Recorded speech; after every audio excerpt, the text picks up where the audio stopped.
Thank you for clicking on the video. Welcome back to the channel. This is a review for Call Me Miss Cleo. Call me now. Cleo used to be like, call me now. Anyway, this is a documentary the documentary is called Call Me Miss Cleo. It's on HBO Max. If you have not tuned in, I'm sorry, it's going to be a few spoilers, but if you have, then get into it. So I want to just highlight the fact that Deborah Wilson of Mad TV and Raven-Symoné were both interviewed in this documentary. And at first I'm like, why are we talking to them? But getting their perspective was important. You know, it was necessary because both of them have done their share of Miss Cleo spoofs on their respective, television shows. With Deborah, it was on Mad TV. And with Raven, over there on That's So Raven.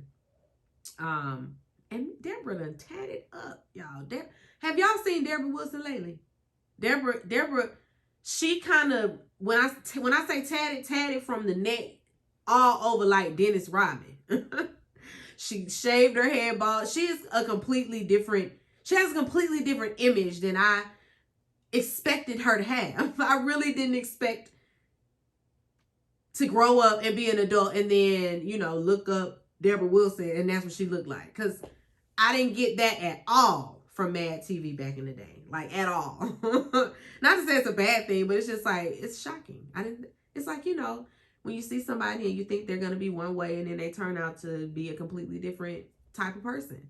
That's just not her aesthetic. Anyway, so before Miss Cleo was Miss Cleo, her name is Yore Del Harris. And they interview a few people who worked with her at a theater, the Langston Hughes Theater in DC. She had a job with them where she would write stage plays, and, they would give her grants or, give her money to pay her actors, pay her, production team, and to fund, putting on these stage plays. And she would hire up all these people and not pay them. She ended up and like just leaving. She got a big grant. I forgot what the number was, but she ended up taking it, not paying nobody, not doing nothing with it. She took off and they never see or hear from her again until Call Me Now, starts circulating on the commercials. And they're all sitting at home like, is that you right? She going by Cleo now. They say she never had a Jamaican accent. That was never a part of her persona at all. So when it comes to the Psychic Friends Network and all of the many faces that we have seen, over the years, before Cleo, I think it was a few other actors, a few other people. And it just amazes me that we were all sitting at home. Well, let me speak for myself. I really believed that these people were psychic. I really believed that Miss Cleo was psychic, until adulthood, until all the stuff started to surface as far as, the scam of it all. But at the time I really did believe that. And these people were just paid actors. Miss Cleo included. She auditioned for it, gave them a character, Miss Cleo. And the fact that she had a Caribbean accent is what really was a catalyst for her. It was really what got her in the door. When we break this whole thing down, this whole situation is very nuanced. And it's also rooted in a lot of racism. At the top of this are two white men who are billionaires. And Miss Cleo is the face of the Psychic Friends Network. Miss Cleo is just the face, and she's a caricature, essentially. The Jamaican accent, that's fake. that's been authenticated as fake. The people from Jamaica say that's a lie. and when it comes to her psychic ability, now she believes that she's, clairvoyant. She believes that she can, speak to the dead, or speak to the spirit. She can see into the spirit realm, all of that. I'm not gonna say that she can't. She would have real instances where she would be contacted by, real spirits and on these calls or whatever, but they just wanted her to be Cleo. They wanted her to give me more boisterous attitude, give me more accent, thicker accent, be more of a caricature so these people will continue to give us their money. That's what they needed her to do. That's what her job was. Whole time, y'all, I really did think that she was the scammer.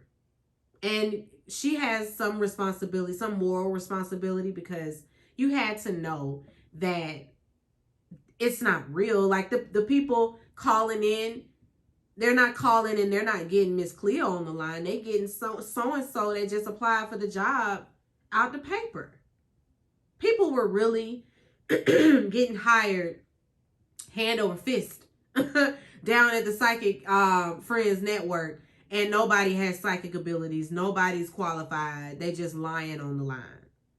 And if someone asked to speak to Miss Cleo, you were told to just put the phone down on hold and just walk around for a while and come back to the phone and say, oh, she's busy. It was all a scam. The whole thing. But not Ure Dale Harris's scam. The two white men at the top. They're the ones that scammed all these people out of all of their hard-earned money, and they're the ones that made it to $1 billion, off the backs of all of these other lowly people. A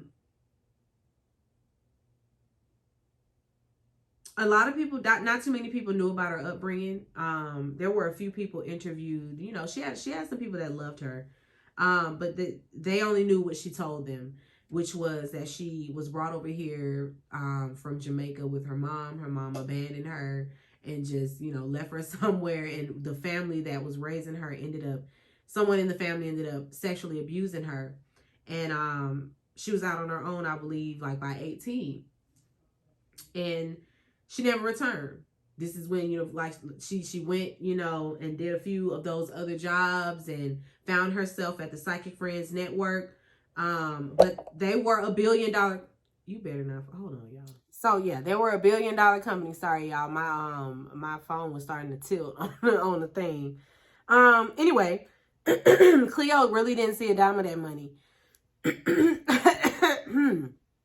Okay, folk. She didn't see a dime of that money.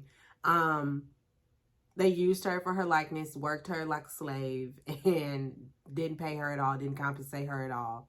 There were contracts with her signature on it that she never signed. She did a documentary just before her death.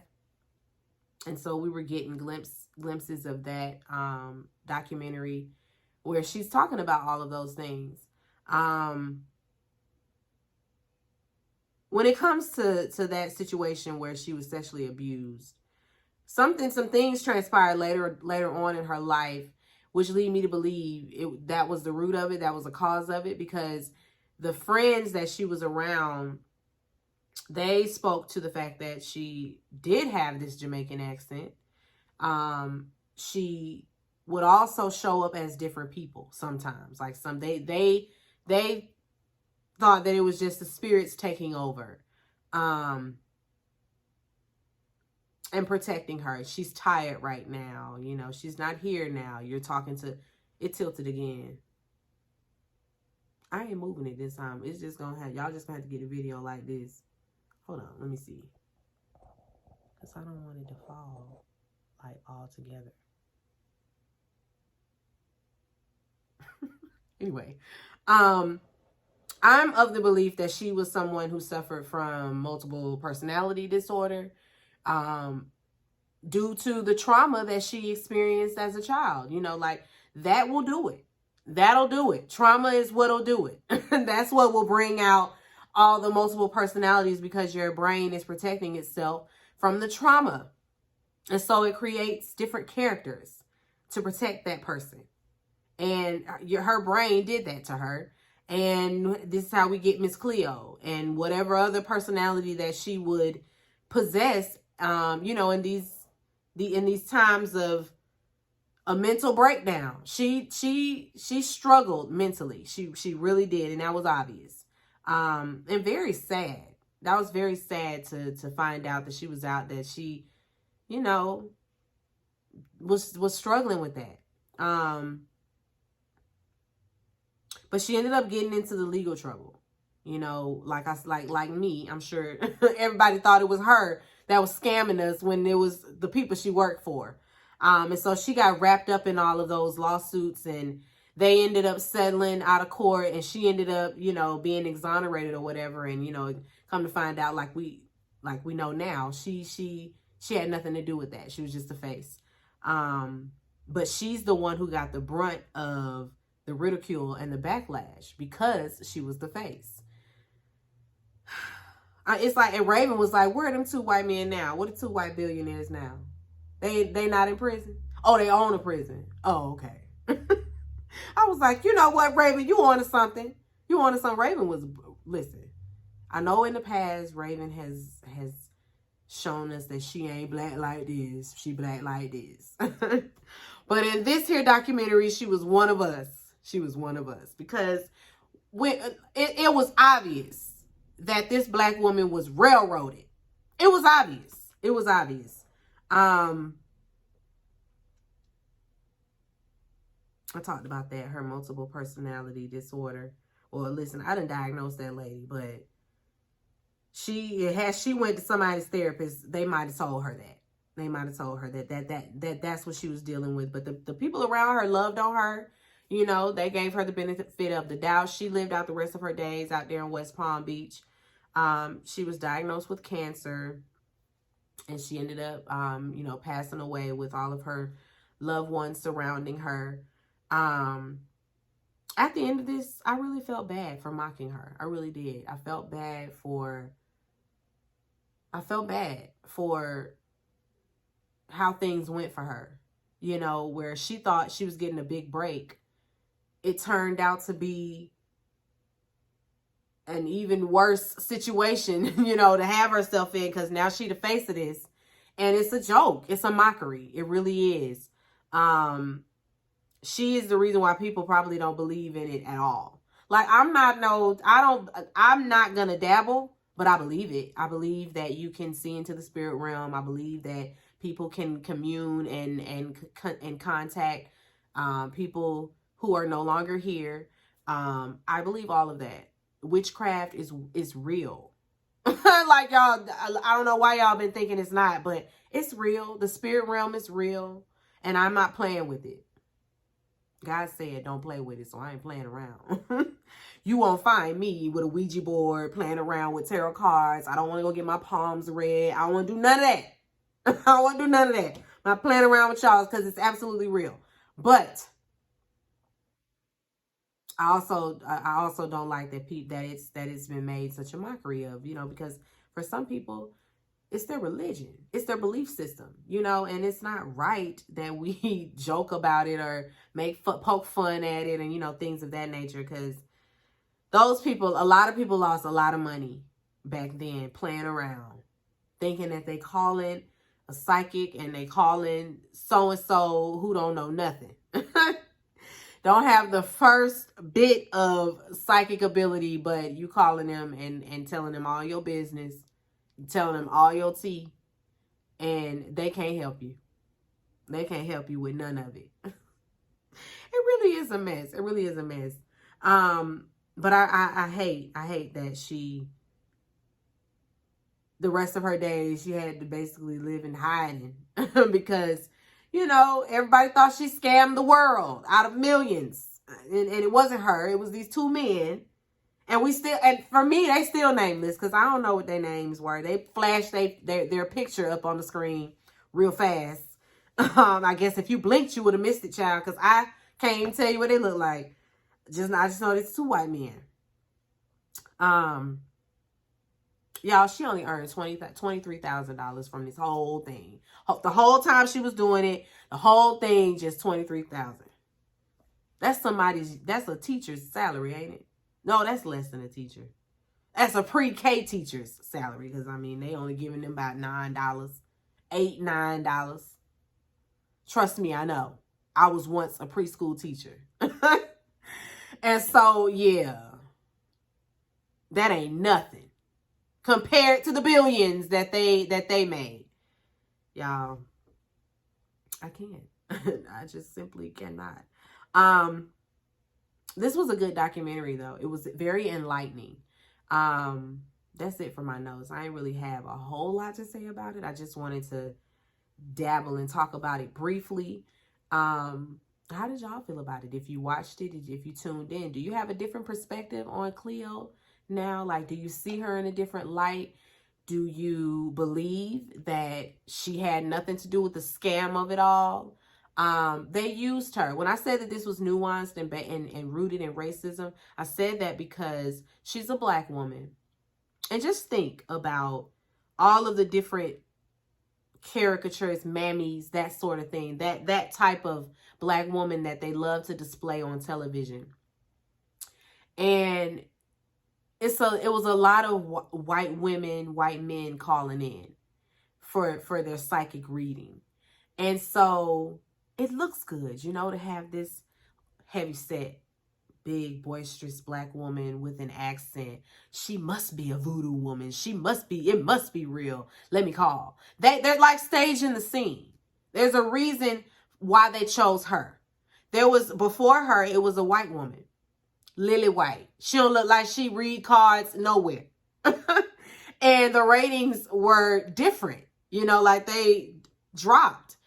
Cleo get on the scene and she's, you know, calling me now, Miss Cleo, you know, but you knew that. You know, all of that.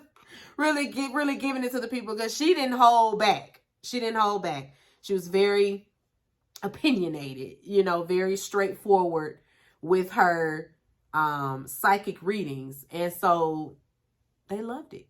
They loved it. They ate it up. They ate it up.